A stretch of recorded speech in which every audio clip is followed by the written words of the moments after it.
Assalamualaikum warahmatullahi wabarakatuh. Alhamdulillah, wassalatu wassalamu ala rasulillah. Asyhadu an la ilaha illallah wahdahu la syarika lah. Wa asyhadu anna Muhammadan abduhu wa rasuluh allazi la nabiyya ba'dah. Allahumma salli ala sayyidina Muhammad wa ala alihi wa ashabihi ajma'in, amma ba'd. Hadirin ikhwati iman rahimakumullah. Alhamdulillah, di tengah guyuran hujan kita masih diberikan izin oleh Allah Azza wa Jalla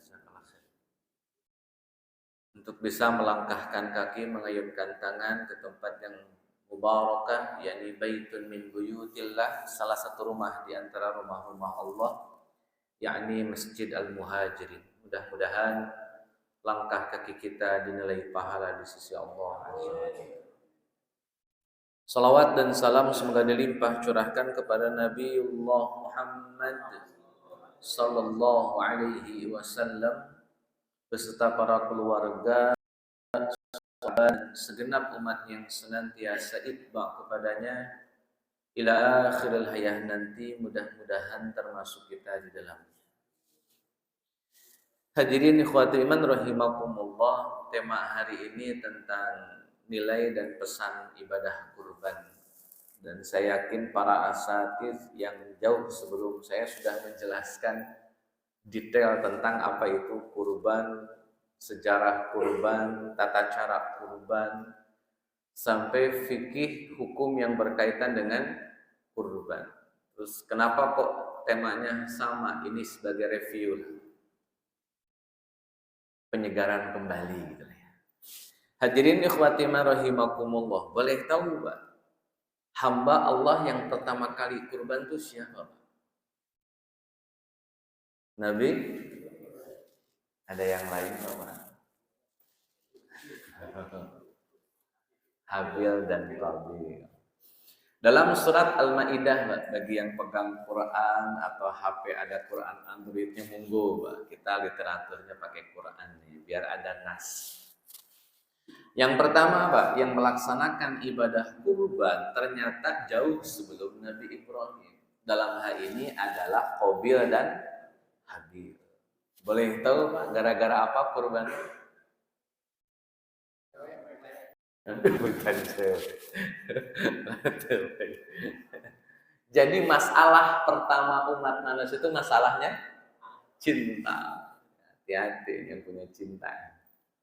Itu nikmat Pak, cinta itu, tapi itulah problem pertama umat manusia gara-gara urusannya cinta. Memang cinta itu aja cerita indah namun tiada akhir itu.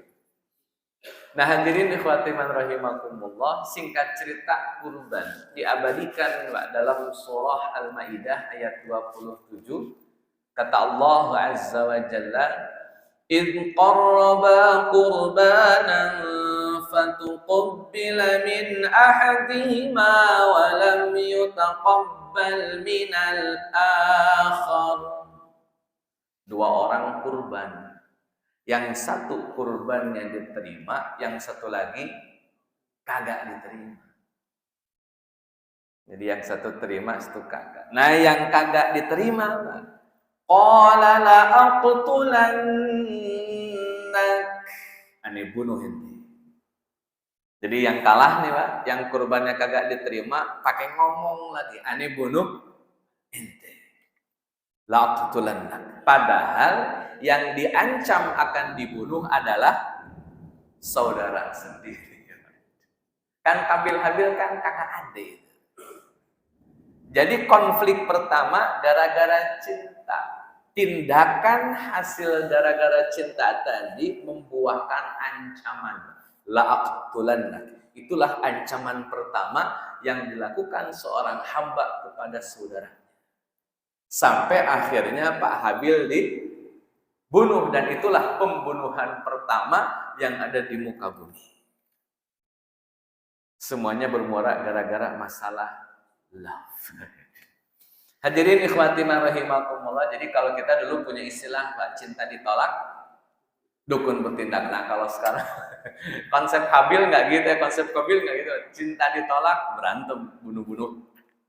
Nah hadirin ikhwati rahimakumullah, itu di Al-Maidah 27 sampai Pak ayat 28-nya Pak, kata Qabil, saya akan membunuh ente, saya akan upayakan bahwa untuk membunuh ente. Maka jawaban Habil, saya tidak akan menggunakan tangan saya untuk membunuhmu.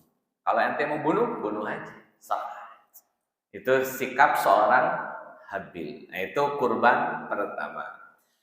Baru kemudian kurban itu dilanjutkan syariatnya oleh Nabi Ibrahim alaihissalam. Nabi Ibrahim alaihissalam ini Pak, kurbannya spesial, yakni anaknya sendiri. Kalau Habil masih kambing, kemudian Qabil hasil pertanian, nggak ada ceritanya ngurbanin manusia. Tapi di zaman Nabi Ibrahim yang dikurbankan adalah Ismail. Nanti diganti oleh Allah menjadi seekor kibas, domba, kambing dan sejenisnya. Nah ini saya ingin ambil dulu Pak, pesannya apa? Kurban itu Pak, saya ulang, kurban itu tidak pernah mengorbankan manusia. Nggak ada praktek mengorbankan manusia sebagai sebuah syariat dari Allah. Yang namanya kurban ya konteksnya hasil pertanian atau peternakan. Tapi pasca Qabil, pasca Habil Pak, apalagi pasca terbunuhnya Habil, muncul fenomena Pak. Saya ulang Pak, muncul fenomena. Apa fenomenanya? Untuk mencapai tujuan harus menumbangkan manusia. Muncul fenomena Pak, sacrifice, pengorbanan. Dan yang dikorbankan adalah manusia. Kita mundur Pak, berabad-abad yang lalu di Indonesia. Ada yang tinggal dekat Gunung Bromo Pak di sini. Dulu Gunung Bromo katanya minta tumbalnya, bener Pak itu? Dulu katanya, saya nggak tahu Pak, soalnya saya belum pernah main ke sono. Tengger, apalagi Pak, yang minta di Indonesia yang minta kurbannya orang. Artinya ada lah Pak ya, bahwa praktek pengorbanan manusia itu real ada. Bahkan di zaman Umar bin Khattab Pak, ada terjadi kondisi surut Sungai Nil.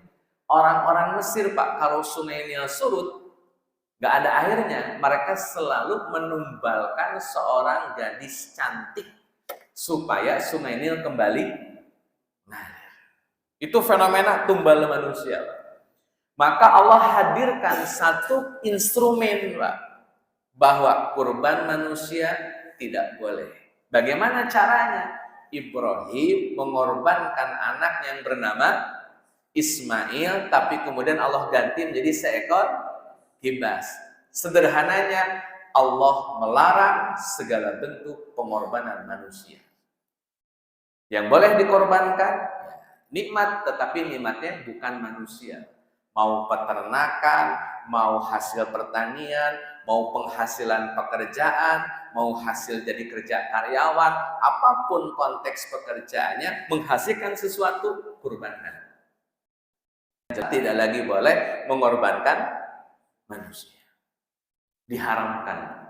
Maka sampai hari ini Nabi Muhammad SAW tegaskan bahwa sesama muslim Pak, haram mengalirkan darah saudaranya, apapun alasannya. Dan itu disampaikan oleh Nabi pada Haji Wada. Kata Nabi, dima'ukum wa amwalukum wa a'radukum haramun alaikum. Kata Nabi Allah Muhammad, darah kalian, harta kalian, kehormatan kalian haram untuk diambil, dialirkan tanpa haknya. Itu nggak boleh lagi Pak, pengorbanan orang. Maka kita paling banter yang mengorbankan seekor hewan. Hadirin ikhwati rahimakumullah, masuk ke fikihnya Pak. Hewan apa yang dibolehkan kita kurbankan Pak?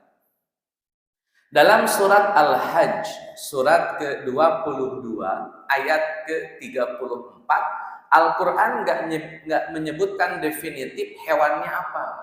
Kata Quran Al-Hajj 34, bahimatul an'am. Yang dimaksud adalah hewan ternak. Itu yang dibolehkan kita kurbankan. Enggak disebut kambing, sapi, ontanya, Pak. Kata Allah, bahimatul an'am. Pokoknya hewan ternak. Oleh para ulama, berdasarkan praktek Nabi dan praktek para sahabat, hanya 3 jenis hewan, Pak, yang dikurbankan.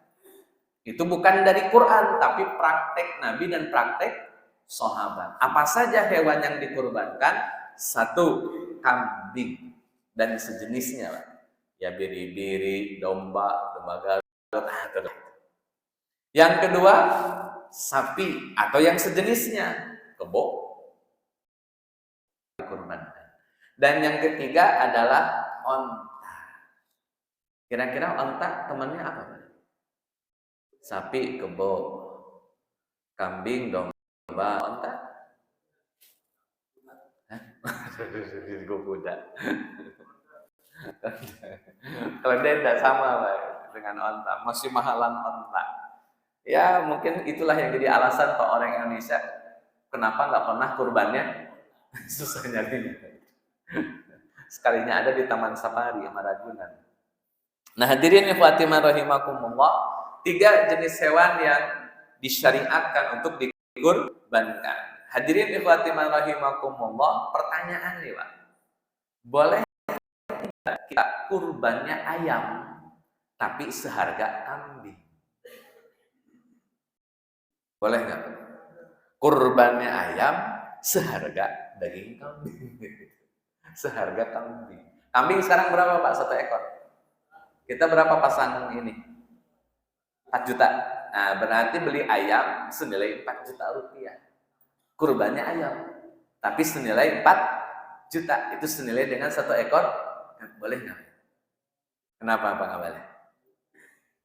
Karena bahimatul an'amnya cuma 3, Pak. Kambing, onta, sapi. Ayam nggak masuk, Pak. Unggas nggak masuk.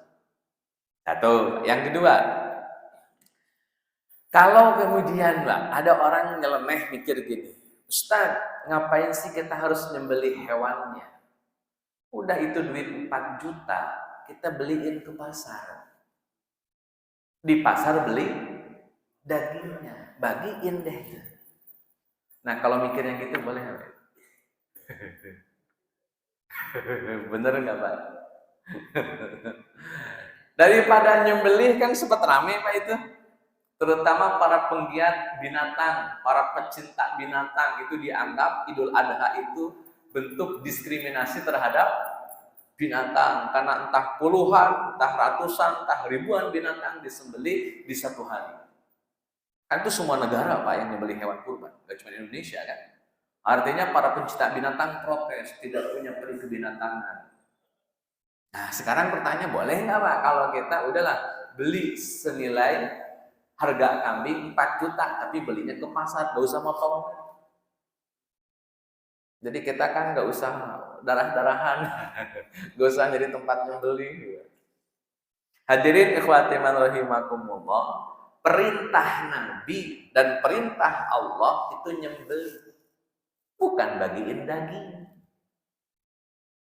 Perintahnya itu nyembelih, Pak, bukan bagiin dagingnya. Bagiin daging itu efek gara-gara hewannya sudah disembelih. Logikanya gini, Pak, Bapak sembelih sapi, sudah menunaikan syariat? Sudah. Gugur syariatnya? Gugur. Pertanyaan tuh daging diapain? Taruh gitu aja, Pak. Maka secara logika dagingnya ada harus dibagikan biar tidak busuk, biar tidak mubazir gitu, Pak. Nah, perintah agama bukan bagiin dagingnya, perintah agama nyembelih hewannya. Maka kata Nabi, Pak, sallallahu alaihi wasallam, dalam sahih riwayat Imam Bukhari, ada amal ibadah yang paling Allah cintai di hari Yauman Nahar namanya. Yauman Nahar itu tanggal 10 Zulhijjah. Apa amal ibadah yang paling Allah cintai di tanggal 10 Zulhijjah? Kata Nabi, ihraqud dam, mengalirkan darah. Ini bukan bagian dagingnya, mengalirkan darahnya itu yang ibadah. Maka mau punya uang seharga sapi, nggak bisa kita beli daging ke pasar, Pak. Beli hewannya, sembelihlah hewannya, itulah syariat. Nah hadirin ikhwati man rahimakumullah, Ustaz kenapa harus nyembelih hewan? Kenapa itu yang jadi ibadah yang paling Allah cintai di tanggal 10 bulan Zulhijjah? Nah, ini saya ingin kasih penjelasan gini lah. Hadirin ikhwati iman rahimakumullah, saya tanya dulu, Pak. Nikmat yang sudah Allah berikan kepada kita, ini untuk menjawab kenapa sih harus menyembelih hewan. Untuk menjawab itu, Pak, saya ingin kasih penjelasan gini. Nikmat yang sudah Allah kasih ke kita, Pak, banyak atau sedikit? Banyak. Dalam surat Ibrahim, Bapak boleh cek surat Ibrahim ayat 34 dan surat An-Nahl ayat 18. Hanya 2 ayat, Pak, dalam Quran itu. Enggak ada yang lain. Kata Allah gini, Pak. Wa in ta'uddu ni'matallah. Jika kamu hitung-hitung nikmat Allah, mau pakai kalkulator, mau pakai pena, pensil, tinta, apapun silahkan pakai untuk menghitung nikmat Allah, maka Allah jamin, kata Allah, la tuhsuha, mustahil bisa habis umur kita, nikmat belum kehitung semua. Itu kesimpulan. Maka nikmat yang Allah berikan kepada kita sangat banyak sampai nggak bisa dihitung. Itu kalau nggak bisa dihitung, angkanya berapa? Di kalkulator, Pak, kalau angka nggak bisa dihitung itu apa tandanya? Kalkulatornya angkat tangan. Kenapa? Karena susah dihitung. Nah sekarang, Pak, saya sandingkan dengan satu ayat yang lain yang sering kita hafal. Kata Allah Azza wa Jalla kepada Nabi, Inna a'tainakal kautsar.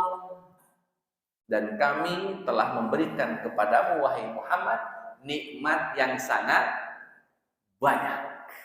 Sama nih, Pak, nih Ibrahim 34, kemudian An-Nahl 18, sama nih dengan surat Al-Kautsar, bahwa Nabi termasuk kita di dalamnya mendapatkan nikmat yang sangat banyak. Dan ini permintaan fair, Pak. Soalnya ini permintaan sangat fair. Ketika Allah sudah ngasih banyak fasilitas buat Bapak Ibu, Allah sudah ngasih banyak nikmat buat Bapak Ibu, Allah sudah ngasih banyak perangkat yang dibutuhkan oleh kita sebagai manusia di dunia, sumbernya dari Allah, maka Allah cuma minta 2 hal. Fasalli li rabbika, Bok ya sholat. Nikmat sudah banyak, masa nikmat sudah banyak, masa nggak mau kurban? Bok ya sholat, bok ya kurban. Itu fair, Pak. Permintaan yang menurut saya receh gitu, Pak. Kenapa? Kata Imam Ghazali rahimahullahu ta'ala dalam kitab Ihya Ulumuddin, andai manusia, Pak, ibadah 500 tahun berturut-turut tanpa putus, itu belum cukup untuk mensyukuri nikmat berkedip. Itu baru Nah, kalau nikmat yang lain gimana? 500 tahun, Pak, ibadah non-stop, terus-terusan, kagak berhenti-berhenti, itu belum cukup membayar nikmat berkedip.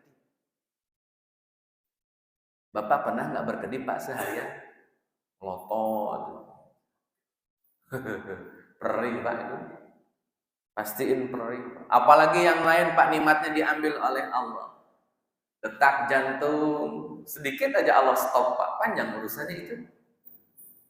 Nafas, ginjal, pencernaan, pembuangan, Pak, depan belakang, itu nikmat yang Masya Allah. Allah cuma minta fasolli wanhar. Allah nggak bilang begini, Pak, pokoknya nikmat yang saya udah kasih bayar. Mohon maaf Pak, harga kambing 4 juta dibanding nikmat yang Bapak dapat sebanding nggak tuh? Kan rumusnya gitu Pak. Maka kalau bahasa kurban harus pakai doang Pak. Harus pakai doang. Kalau nggak pakai doang kesannya gede. Kalau pakai doang kan kesannya berapa di sini kurban? 4 juta doang. Harusnya gitu Pak. 4 juta doang mah. Sekali kerja jadi. Kenapa kok kemudian harus pakai doang? Karena dibanding nikmat yang sudah Allah anugerahkan, tak ada apa-apa. Fasalli li rabbika wanhar. Dan prinsipnya gini Pak, jadi prinsip. Nikmat yang Bapak korbankan semakin besar Pak, nikmat yang Bapak korbankan, maka semakin besar pahala yang didapatkan. Nah itu rumus Pak. Nggak bisa diganggu tuh rumusnya. Makin besar Pak nikmat yang Bapak sudah korbankan. Karena prinsipnya gini Pak, ibadah nih yang kita kerjakan pasti ngorbanin nikmat, pasti Pak. Contoh lah, tahajud Pak. Kita ngorbanin nikmat apa tahajud Pak? Waduh lagi polos-polosnya itu. Mana musim hujan Pak, dingin, selimutan, aduh. Tapi demi tahajud itu harus dikorbankan. Maka taat menuntut pengorbanan. Kalau orang nggak taat, kalau orang mau taat tapi nggak mau berkorban, susah Pak logikanya. Yang namanya taat menuntut pengorbanan. Bapak ngaji taat harus kehilangan waktu dari maghrib sampai isya untuk ngaji, itu pengorbanan Pak. Mungkin kalau nggak ngaji Bapak bisa nonton TV, nonton bola, ngobrol atau apa. Tapi itu dikorbankan hanya untuk taat bernama ngaji.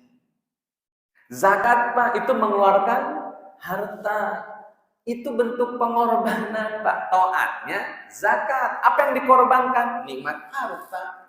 Bapak kerja dari pagi sampai malam, kerja dari pagi sampai malam, dikumpulin duit, udah banyak harus zakat, kan itu namanya mengorbankan nikmat Pak. Apalagi haji Pak, haji makin double pengorbanannya. Udah uang keluar. Sekarang berapa Pak biaya ongkos haji kan naik katanya. 51 Pak. Alhamdulillah. Mudah-mudahan dikasih kemampuan haji Pak ya. Berapapun harganya nggak jadi persoalan. Yang penting duitnya ada. 51 kalau duitnya nggak ada mahal Pak. Kalau duitnya ada mah murah. 10 juta juga kalau duitnya nggak ada mah. Insya Allah ada duitnya. Belum lagi korban waktu Pak. Berapa tahun waiting list Bekasi Pak? Berapa?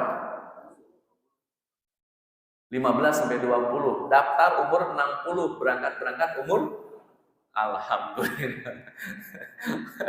Berat betul di Indonesia ini, mau haji aja Pak nunggu, padahal mau taat itu harus nunggu 20 tahun, Masya Allah. Belum fisik Pak di sana. Kan haji itu kerjaan fisik Pak. Ibadah badani, tawafnya, sa'inya, jumrohnya, mabitnya, wukufnya harus punya stamina yang prima. Maka mohon maaf Pak, beberapa jamaah Indonesia berangkat ke sana, sebagian kecilnya nggak pulang lagi.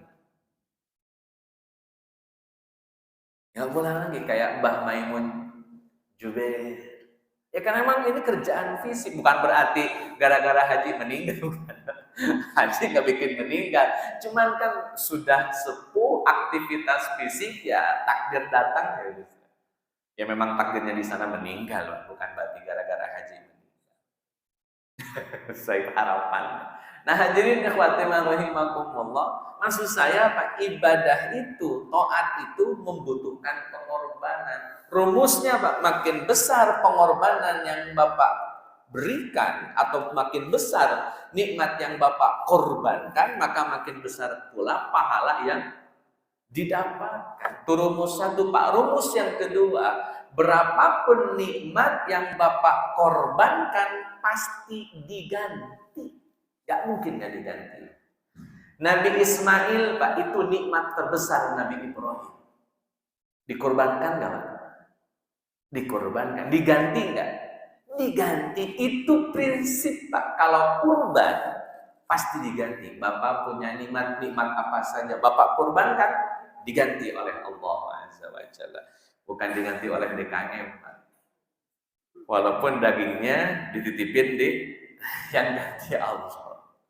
Nah hadirin ikhwati rahimakumullah, maka komitmen berkurban oleh Nabi Pak disettingnya gini. Ini settingnya Pak. Satu orang pengen kurban kambing, satu keluarkan 4 juta atas nama pribadi. Ini satu dulu Pak, sebelum ke atas nama satu keluarga ini. Prinsipnya Pak, sebelah prinsip kurban itu satu orang satu hewan. Itu prinsipnya. Ada orang Pak, dia kurban kambing, kasih kambing. Nggak mau kambing, tiap tahun kambing mulu, sekarang pengen sapi. Alhamdulillah lagi dapat rezeki nomplok Pak. Jadi dia beli sapi untuk diri sendiri. Jadi sendirian dia beli, nggak mau patungan. Kambing beli 1 tahun lalu, sekarang beli sapi sendirian. Misal Pak, harga sapi 30 juta, bayar 30 juta kurban sapi atas nama pribadi. Pertanyaan saya Pak, boleh apa tidak tuh kurban sapi sendirian? Itu prinsipnya Pak. Bukan hanya sekedar boleh, itu prinsipnya. Orang itu Pak, oleh Allah disuruh kurbannya kambing, sapi atau unta. Ayatnya cuma ngomongin itu. Maka kalau ada satu orang pengen kurban kambing, monggo. Tapi kalau ada orang pengen kurban sapi, ya silahkan. Satu orang, satu sapi. Tapi agama kita paham Pak, ngerti bahwa harga sapi lebih mahal daripada, maka oleh Nabi dibikin kemudahan Pak. Ada rukhsah di dalamnya, ada keringanan di dalamnya. Apa keringanannya? Untuk sapi boleh patungan. Kalau kambing tidak boleh patungan. Kalau sapi boleh patungan. Bahasa hadisnya berserikat. Jadi satu sapi berserikat. Maksimal Pak 7 orang. Itu maksimal, bukan harus 7 orang. Maksimal. Sekarang Pak, harga sapi 30 juta. Sendirian boleh. Ternyata Pak, dalam satu keluarga yang punya penghasilan dua-duanya, suami yang punya, istri punya penghasilan. Kata istrinya, Bang, kita kurban sapi sekarang mah kan boleh patungan nih. Yaudah patungan, abang setengah, saya setengah. Harga sapi 30 juta, berarti masing-masing sah. Ternyata anaknya udah dewasa Pak, udah gede, punya pekerjaan. Kata anaknya, patungan juga dong Pak mas saya. Biar bertiga, 30 juta bagi 3, masing-masing 10 juta, sah. Datang tetangganya, ikutan dong Pak, saya juga pengen kurban sapi. Jadi satu sapi dibagi 4, satu sapi bagi 5, satu sapi bagi 7, satu sapi bagi 8, enggak boleh. Maksimal 7 orang. Itu rumusnya gitu Pak. Jadi jangan terpola kalau kurban harus sapi 7 orang. Kalau bisa 1 orang, kenapa tidak? Kalau bisa 1 orang. Makanya Nabi paham Pak, harga sapi pasti mahal. Maka boleh patungan. Jadi boleh patungan itu kemudahan Pak dalam syariat agama. Biar Bapak tidak repot dan tidak direpotkan oleh syariat. Kenapa kambing tidak boleh patungan Pak? Karena jawabannya harga kambing murah, makanya harus pakai doang. Juta doang. Itu saya. Hadirin ikhwati, kalau 30 juta kan nggak bisa pakai doang. 30 juta agak berat kalau pakai doang. Ya kalau bisa pakai doang, silakan lah. 30 juta doang makan, silakan. Hadirin ikhwati rahimakumullah, maka sapi boleh berserikat 7 orang. Kalau onta maksimal berserikat 10 orang. Silahkan Pak, kambing 1 orang, sapi 7 orang, atau unta 10 orang. Ustaz, satu keluarga kurbannya satu hewan. Boleh? Boleh. Cukup? Cukup, Pak. Gak usah ada 2 atau ada 3. Kalau bahasanya cukup? Cukup. Ustadz, boleh nggak satu keluarga lebih daripada satu hewan? Jawabannya, boleh. Bahkan fatwa Lajnah Daimah, ini fatwanya Arab Saudi, Pak. Dalam fatwa Lajnah Daimah, bahwa satu keluarga mengeluarkan satu hewan mencukupi. Tapi kalau lebih dari satu hewan, itu afdol. Nah, gitu, Pak. Kalimatnya harus afdol. Jadi jangan sampai pemahaman kita, kesannya satu kambing cukup untuk satu keluarga, tok. Jangan di situ, Pak. Boleh satu keluarga 2 kambing? Boleh. 3 kambing? Boleh. 2 sapi? Silakan, gitu, Pak. Supaya kita tidak memahami hanya satu fatwa saja. Itu fatwa Lajnah Daimah, Komisi Fatwa Kerajaan Arab Saudi. Ada pertanyaan Pak awalnya, Syekh, saya satu rumah 22 orang. Kalau yang 22 orang ini kurbannya cuma satu hewan saja, cukup tidak? Boleh tidak? Jawaban Syekh, Pak, Syekh bin Baz, Syekh Utsaimin itu kumpul di Lajnah Daimah, Pak. Kata para Syekh ini cukup, tapi kalau mau dilebihkan, afdal. Nah, gitu kalimat. Hadirin ikhwati rahimakumullah, Ustaz, kalau gitu bagusan kambing, bagusan sapi kurbannya, Pak. Afdal kambing, afdal sapi. Saya jawab, Pak, nih.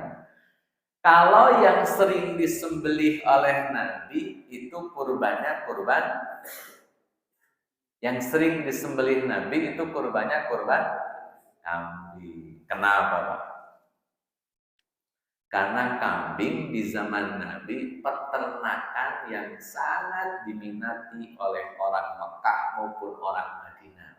Rata-rata orang Mekah itu peternak. Jadi mereka rata-rata punya kambing. Maka kambing paling mudah dikurbankan daripada sapi. Di kampung saya, Pak, kalau dikasih daging kambing gak ada yang suka. Sempat ada 2 orang mau kurban kambing, akhirnya batal, Pak, di kampung saya, geser ke kampung yang lain. Kenapa? Karena kalau di kampung saya cuma jadi 2 kambing, tapi pindah ke kampung yang lain jadi 1 ekor sapi. Kenapa? Kampung saya kurang suka makan daging kambing. Berarti yang paling cocok kurban apa, Pak? Sapi. Jadi urusan afdol, Pak, mau kambing ya sama saja dengan sapi. Kenapa? Ini kata Allah, Pak. Dalam surat Al-Hajj ayat ke-38, ini kata Allah, "Lan yanalallaha luhumuha wala dima'uha."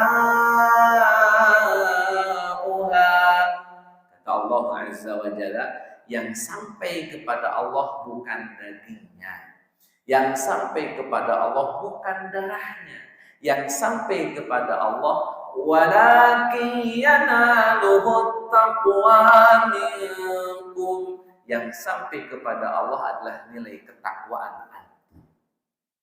Jadi nggak usah bingung, Pak. Bapak sanggup kambing, kambing keluarin.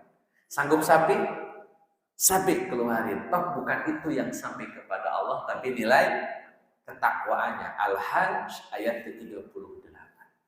Nah, hadirin ikhwati rahimakumullah, maka fikih ini pada akhirnya memudahkan urusan umat. Sudah Nabi Ibrahim, Pak, mengkanter tidak boleh mengorbankan manusia, harus hewan saja.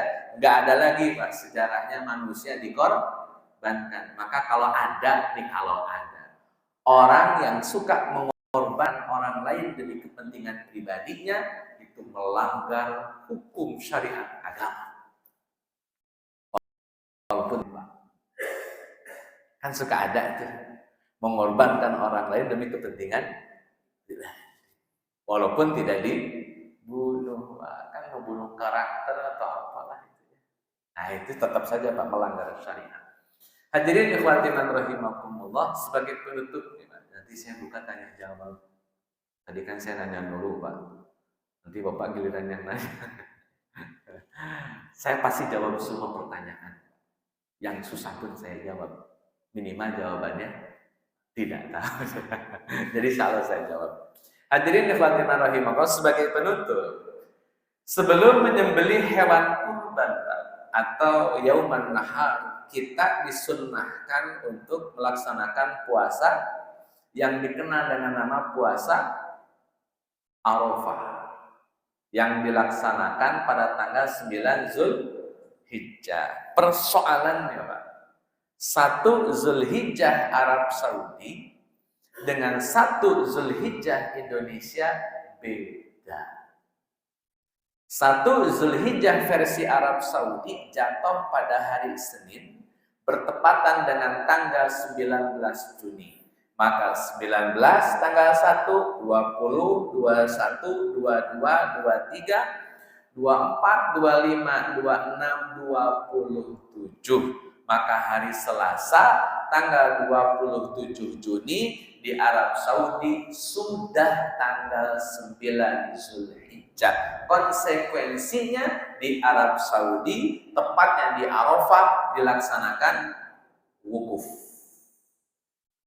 Karena wukufnya hari Selasa, toh di sana sudah tanggal 9 Zulhijjah, berarti besoknya Pak, hari Rabu, tanggal 28 Juni menjadi hari raya Idul di mana? Ya.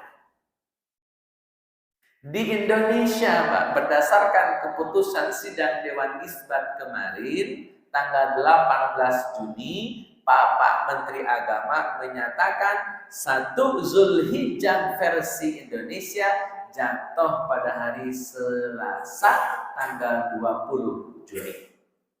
20, 21, 22, 23, 24, 25, 26, 27 di Arab sudah wukuf, Indonesia baru tanggal 8. Sudah tanggal 9 belum? Besoknya hari Rabu tanggal 28 Juni baru masuk tanggal 9 Zulhijjah. Puasa jangan. Puasa jangan. Tanggal 29 Juni dalam kurung hari Kamis adalah Idul Adha versi di mana itu? Indonesia. Saya tanya Bapak pilih hilal mana? Arab apa Indonesia?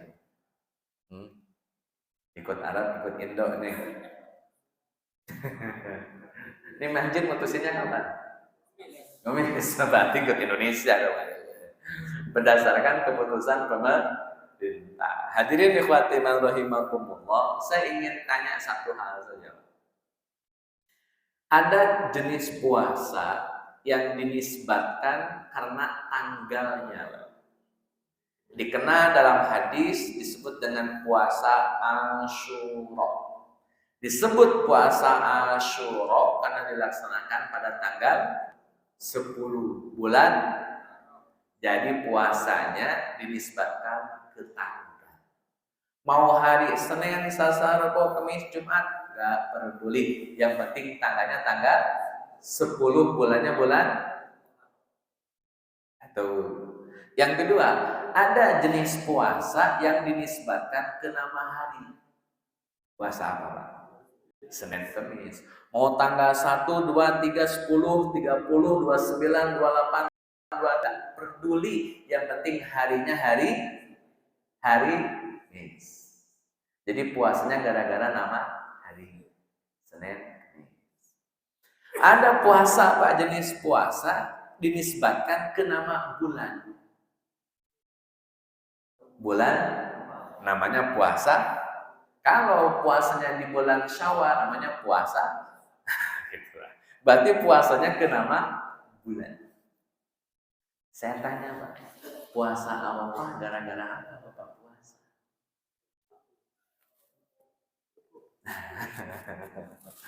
Aduh, dibilang wukuf berarti Selasa puasa ya.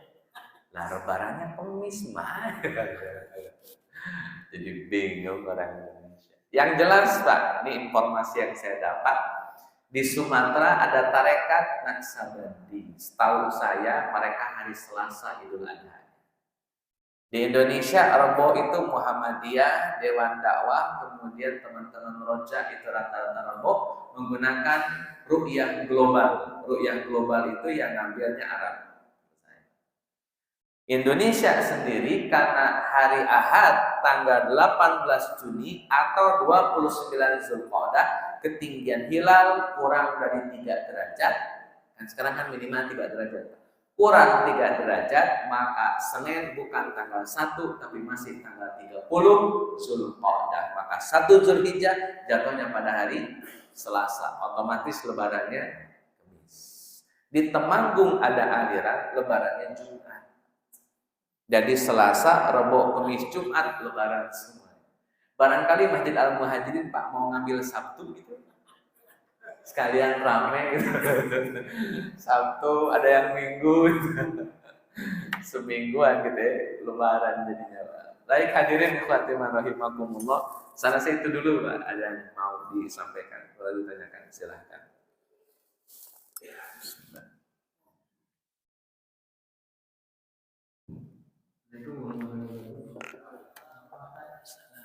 Makanya yang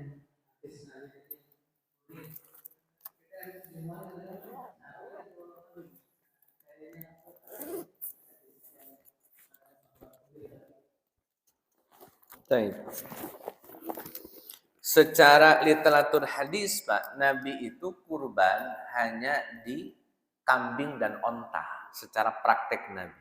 Misal Nabi pernah kurban 2 ekor kambing. Waktu kambing pertama Nabi bilang Bismillahi Allahu Akbar, ini kurban atas nama Muhammad. Yang kambing kedua atas nama keluarga dan umatnya. Itu kurbannya Nabi. Hadyu, Pak, hadi itu sembelihan para jemaah haji. Kan namanya hadyu. Sama juga kurban-kurban juga, cuman karena dilakukan oleh para jemaah haji disebutnya hadyu. Itu ontak yang disembelih. Dan kambing. Memang sapi tidak disebutkan, dipraktekkan oleh Nabi. Tapi di luar Mekah, di luar Madinah, ada banyak kurban sapi. Dan itu dilakukan oleh para sahabat Nabi radhiyallahu anhu. Maka ada hadis Pak, kata para sahabat, Nabi memberikan izin berserikat untuk sapi sebanyak 7 orang. Artinya para sahabat secara tidak langsung hadis itu menjelaskan para sahabat kurban sapi dengan jumlah 7 orang. Walaupun Nabi secara pribadi hampir tidak ditemukan ada data Nabi kurbannya sapi, kurbannya kambing sama onta. Tapi itu bukan berarti kurban sapi jadi tidak afdol, Pak, tetap afdol. Karena bahimatul an'am kan 3 jenis hewan, kambing, sapi, onta. Dan itu disepakati oleh para sahabat. Berkaitan dengan para sahabat, mustahil sahabatku bersepakat. Kalau sahabat sudah berijma, ada kambing, ada sapi, ada kurbankan, berarti 3 hewan kurban ini sah jadi hewan kurban. Di luar itu nggak boleh. Kelinci, ayam, apalagi cangkrik. Salah situ Pak. Jadi literaturnya memang di kambing dan onta, sahabat yang praktek kurbannya sapi. Allah. Ada lagi.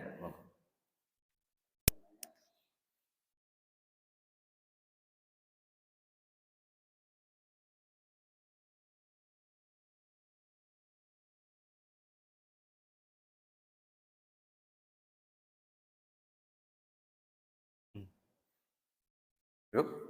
Baik, hadirin ikhwatiman rahimakumullah, saya tambahkan 1 poin Mbak, berkaitan dengan Idul Fitri, Idul Adha. Jadi saran saya, apapun yang Bapak ambil, mau Rebo, mau Kamis, yang penting yakin saja Pak.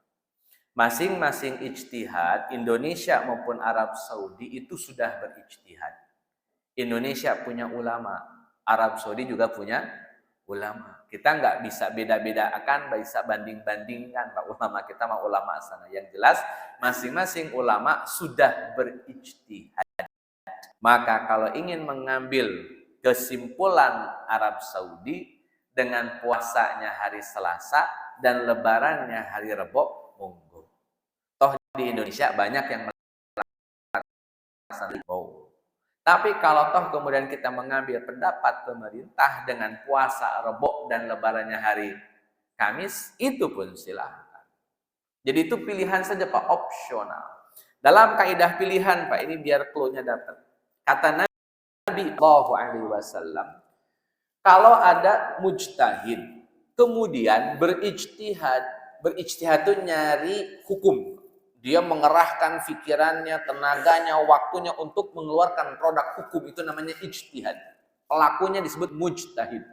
Kalau seorang mujtahid melakukan ijtihad, dia mencari kemampuannya untuk mengeluarkan produk hukum, maka jika benar, kata Nabi, tapi kalau salah, pahalanya. Saya ulang Pak, kalau benar, pahalanya 2. Ada mujtahid berijtihad, benar, pahalanya 2. Sekarang ada mujtahid berijtihad, salah, pahalanya. Kesimpulannya Pak, mujtahid itu mau benar, mau salah tetap dapat. Dan Bapak tinggal ngikut. Karena para ulama menegaskan, Pak, kita ini muqallid, bukan mujtahid. Karena kalau bukan mujtahid berarti muqallid. Kalau jadi muqallid tinggal ngikut. Bapak mau ikut yang mana nih? Kalau toh ternyata Pak Rebo bener tadi Idul Adha-nya, dapat 2 pahala. Yang Kemis salah dapat 1 pahala. Ternyata Kemis benar dapat 2 pahala. Rebo salah dapat.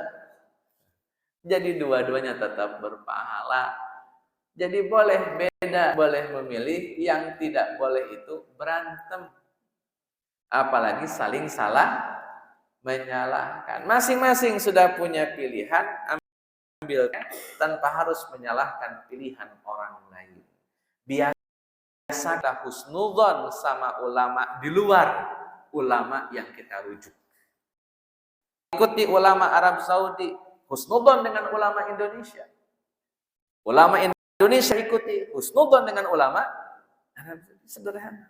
Yang penting lebarannya jadi. Jangan sampai Rebo kagak, Kamis enggak ada. Tuh orang kemana? Rebo enggak salat, Kamis enggak ada. Harus pilih salah satu, silahkan. Yang jelas Pak, yang jelas yakin Rebo itu adalah tanggal 9 Zulhijjah. Bapak itu tidak haram. Karena Bapak yakin Rebo masih tanggal 9. Kecuali hati Bapak yakin kalau Rebo tanggal 10 Zulhijjah. Berarti Bapak haram puasa di situ. Karena Bapak yakin Rebo itu tanggal 28 Juni adalah tanggal 10. Berarti haram puasa. Nah Bapak pilih Kemis 10 Zulhijjahnya. Rebo berarti masih tanggal. Berarti masih dibolehkan puasa. Jangan khawatir, karena toh Bapak yakin ini baru tanggal 9 kan. Orang-orang wukuf di Mekah kalau sudah tanggal 9, di Indonesia baru sekarang tanggal 9-nya. Berarti boleh tanpa harus punya pikiran, wah ini kita puasa di hari raya Idul. Kan Bapak nggak yakin hari itu hari Idul Adha. Kecuali dalam hati Bapak, sebenarnya hari ini Idul Adha. Bapak puasa haram tuh. Kalau hari itu Bapak yakinnya bukan 10 Zulhijjah, tapi masih tanggal 9 Zulhijjah, terus Bapak puasa, tidak ada masalah. Karena memang puasa Arafah itu dilaksanakan pada tanggal 9 Zulhijjah. Dan di waktu itu Pak, 9 Zulhijjah di Arab Saudi dilaksanakan wukuf di Arafah. Maka dikasih nama puasa Arafah. Jadi silakan memilih Pak. Kalau Kamis, alhamdulillah ikutin saja. Bismillah Pak. Toh benar salah tetap dapat pahala. Biar gini Pak, Bapak milihnya tenang, enak, dan nggak harus ribut. Karena ribut itu dilarang. Beda boleh, berantem haram. Sekian yang bisa disampaikan. Mohon maaf atas segala kekurangan. Assalamualaikum warahmatullahi wabarakatuh.